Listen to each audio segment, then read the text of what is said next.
Hello students, in this video we are going to discuss about informal letters. What is the exact format of writing informal letters? So we will discuss about them in this video. You can see on the screen the first paragraph is given. The letters are the best mode of communication with people who are far off. Although communication by telephone, cell phones, SMS services, emails, etc. are faster, they lack the quality of permanence. A letter can be read and reread many times. They can be preserved as memories. Handwriting of your near and dear ones are an extension of the same. A good letter fosters good relation between people. Letters can be classified according to their objectives into informal letters and formal letters. Informal letters are written to the friends, relatives, parents, siblings, colleagues, etc. And they are written in lively manner with a conversational tone. The usual subject of such letters are invitation, request, apology, congratulation, inquiry, postponement, thanksgiving, etc. And dear students, formal letters, format of writing formal letters we have discussed in the last video. So in this video, as I told you that we will discuss the format of informal letters, you can see in all kinds of letters,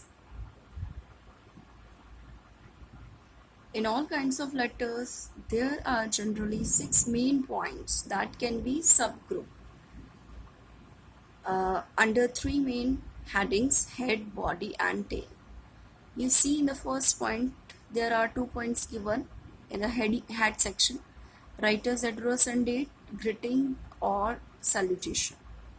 In the second section, that is the body, communication of the message is given, right?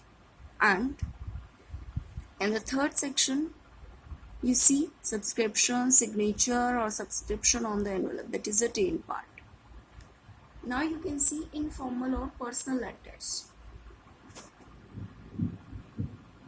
See, this is a format of writing impersonal letters, or we can say it is not impersonal, it is personal letters or informal letters.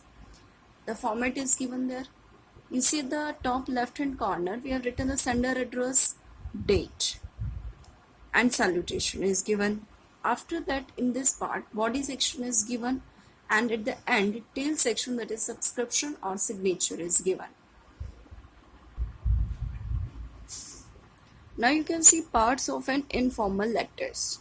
In the first heading, head part is given. It includes writer address, date, and salutation. This informs the reader of where one wrote from and when. Address of the writer is written at the top left hand corner of the page. Do not put your name above the address. The date of the letter is written directly below the address, and the date can be either written in full, that is in this form, or abbreviated form like this, or the best way to write the date is to indicate the day, month, and year. For example, 30th August 2020. Do not write like this or like this. This way of writing the date is not considered appropriate. Salutation or greeting is written below the date, and this form of greeting will depend upon the relation in which you stand to the person to whom you are writing. Now I am coming to the greeting section, how to greet a person if you are writing letter to that one. If you are writing it to the close friends, then you will write like dear, and then his or her name, like Sapna, my dear Aarti, dear, and dearest friend, like this. And if you are writing it to the family members and near relatives, write dear or dearest father, mother, papa, ma, etc. My dear papa, my dear mama, dear, dearest grandmother, grandma, dear, dearest grandmother, grandpa, dear uncle, dear brother, etc. If you are writing it to the acquaintances or strangers, that is also in the case of informal letters only. You will write dear sir or ma'am, dear Mr. Sharma, or dear Mrs. Sharma, like this. Now I'm coming to the body of the letter.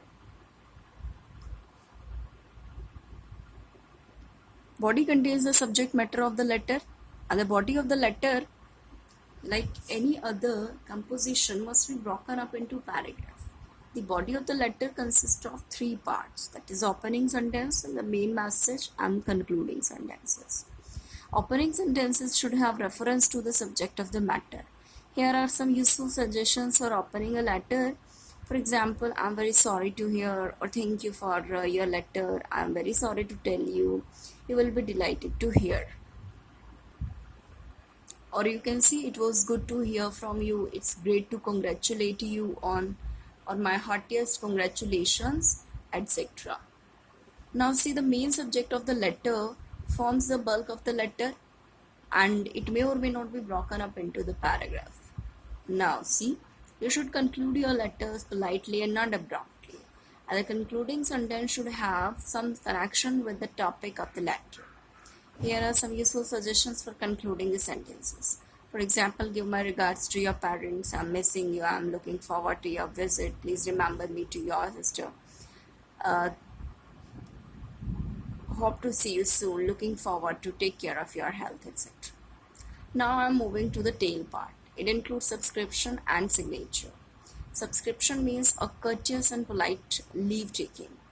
A letter must not end abruptly on a rude note, and some forms of the polite leave taking are suggested there. And the first word of the subscription must begin with a capital letter. The word yours is never written with an apostrophe. You can see there, student, ki subscription is given. If you are writing it to your friends, you have to write yours sincerely, yours, or yours ever, etc. And then if you are writing it to your relatives and family members, write it to yours affectionately, son, daughter, nephew, and so on. If you are writing it to your acquaintances, teachers, or authorities, you can write yours truly, yours obediently, or yours faithfully. And after that, signature of or the name of the writer comes below the subscription. Write only first name for personal letters. So this is about the format of writing these informal letters. So in the next video, I will discuss with you some informal letters. Thank you, students.